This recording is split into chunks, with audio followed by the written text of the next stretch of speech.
بسم اللہ الرحمن الرحیم۔ میں سید ابرار نقوی آپ کی خدمت میں آج حاضر ہوا ہوں۔ علم رمل کافی عرصہ ہو گیا تھا، علم رمل پر بات نہیں تھی ہوئی، تو آج میرا دل کیا، موڈ بنا، وقت بھی آج سازگار ہے، جس پر میں نے سوچا کہ ذائقہ بناتا چلوں۔ کافی دوست احباب پوچھ رہے تھے کہ جادو، جنات اور بیماری کے متعلق آپ کی ویڈیو نہیں آئی، تو ہم نے بڑی کتابیں پڑھی ہیں جس سے ہمیں سمجھ نہیں آ رہی کہ کس طرح اندازہ کریں کہ ساحل پر جادو ہے، جنات ہے یا بیماری ہے یا نظر بد ہے۔ تو مختلف کتابوں میں مختلف باتیں ہیں، تو اس لیے ہمیں نہیں سمجھ آ رہی۔ تو میں نے کہا چلیں ٹھیک ہے، انشاءاللہ جب وقت ملا تو آپ کو گائیڈ میں ضرور کروں گا انشاءاللہ۔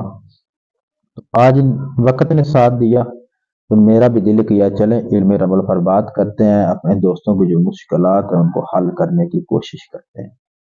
تو ان کے لیے میں نے ایک ذائقہ تیار کرنا ہے، اس میں میں سمجھاؤں گا کہ کس طریقے سے جادو اور جنات یا بیماری ہو تو ہم بتائیں گے کہ آپ پر جادو ہے، جنات یا بیماری۔ تو دیکھیں کہ ساحل نے کال کی یا ساحل آپ کے سامنے بیٹھا ہے، تو اس سے آپ نے کہنا بسم اللہ پڑھ کر درود پاک پڑھ کر، تو 1 سے لے کر 96 کے درمیان آپ 4 نمبر بتائیں۔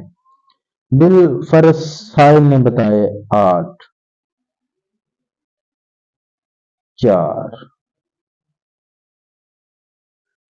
10 اور 2، ٹھیک ہے۔ تو اب ہم نے ذائقہ مرتب کرنا ہے، ٹھیک ہے۔ تو آپ کو پتہ ہے آپ نے یہ اشکال بنا لینی، یہ ان لوگوں کے لیے ہے جو لوگ علم رمل کرتے ہیں یا سیکھ رہے ہیں یا واقف ہیں۔ آگے جن لوگوں کو پتہ ہے یا جن لوگوں نے میری پہلے والی ویڈیو دیکھی ہوئی ہیں ان کو تو ذائقہ بنانا آ گیا ہوگا۔ ان لوگوں کے لیے ہے جن کو علم سے دلچسپی ہے۔ کتابوں میں تو بہت کچھ لکھا ہوا ہے، انسان تو پاگل ہو جاتا ہے کون سے مصنف کی بات کو مانے۔ تو ان کے لیے تو یہ چلیں جو ہمارے استادوں سے ہم سیکھے یا ہمارے تجربے کی بات ہے، آج ہم وہ انشاءاللہ شیئر کریں گے۔ تو یہ ذائقہ مکمل ہو گیا،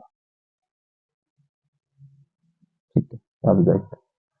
اب سب کو پتا ہے کہ ذائقے میں کیا آیا ہے کیا نہیں، جو لوگ دلچسپی رکھتے ہیں۔ پہلا سوال تھا کہ جادو ہے، جنات ہے یا کوئی بیماری ہے جس کی وجہ سے ساحل پریشان رہتے ہیں۔ ہم نے ادھر سے آنا ہے جو ہے بیماری والا کھانا، جو عام روٹین میں سب کو پتہ ہے کہ چھٹے کھانے کو بیماری والا کھانا کہا گیا۔ جادو جنات ملوں کا نہ تو چھٹے بارے میں اس میں دیکھا جائے تو 7 داخل شکل ہے، 7 داخل شکل ہے، جس سے صاف ظاہر ہو رہا ہے کہ ساحل پر بیماری ہے، ٹھیک ہے۔ تو بات یہ ہے کہ وہ پوچھ رہا ہے کہ ہمارے ساتھ جو معاملات ہیں پھر ہم کیوں نہیں ٹھیک رہتے، کیا وجہ ہمارے ساتھ کیا معاملات ہے۔ تو اب ذائقے میں ہم نے نظر کرنی ہے، اگر ذائقے میں ہمرا پڑی ہو، یہ شکل جو کہتے ہیں ہمرا اگر ذائقے میں آ جائے تو ساحل سے بھی مریض ہوتا ہے، ٹھیک ہے۔ جنات ہیں گھر میں، ٹھیک ہے، جنات ہیں گھر میں۔ اگر ذائقے میں ہمرا نہ ہوتی تو یہی حکم ہونا تھا کہ بیماری ہے۔ یہ سب سے بڑی پہچان ہے، سب سے پہلے ذائقے میں دیکھیں ذائقے میں ہمرا ہے یا نہیں۔ اگر ذائقے میں ہمرا ہے تو پھر سمجھ لے کہ ساحل اسیبی مریض ہے، جناتی مریض ہے، ساحل کو کوئی بیماری نہیں۔ ہمرا 2 بار آئی ہے، دیکھیں 4 اور 14 میں تکرار بھی کر رہی ہے۔ کہ ساحل واقعی ہی عصبی مریض ہے، اس سے پتہ چل رہا ہے کہ ساحل عصبی مریض ہے۔ تو یہ بات تھی بہت اہم سمجھنے والی چیز زائچے میں۔ تو آپ نے سب سے پہلے زائچہ لگانا، پھر آپ نے دیکھنا کہ زائچے میں ہمرا پڑی ہے یا نہیں۔ اگر ہمرا ہے تو سمجھ لیں کہ ساحل عصبی مریض ہے، اس کو کوئی جادو نہیں، اس کو کوئی بیماری نہیں، سب کچھ جنات کی وجہ سے۔ والسلام، میں سید ابراہیم۔